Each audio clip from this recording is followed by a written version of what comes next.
La política de Feijóo y de su apéndice Azcón es la de la rabieta de ese niño que dice no a todo, sin ningún tipo de propuesta alternativa del modelo de financiación autonómica. Este Azcón de la rabieta prefiere hacer daño a todos los aragoneses y renunciar nada más y nada menos que a 2.124 millones de condonación de deuda. Sí, han oído bien, 2.124 millones de euros, con los que podríamos tener mejor asistencia sanitaria en nuestras ciudades y en nuestros pueblos, o construir más colegios y disponer de más medios para la educación de nuestros niños, o a atender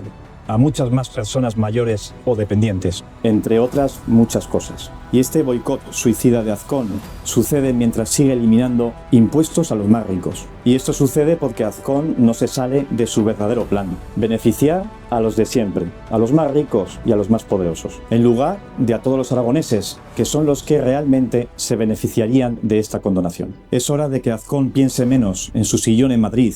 y se preocupe más por Aragón, que deje ya esta política de rabieta y exija que su partido aporte algún tipo de idea para construir y no para destruir tanto en Aragón como en España.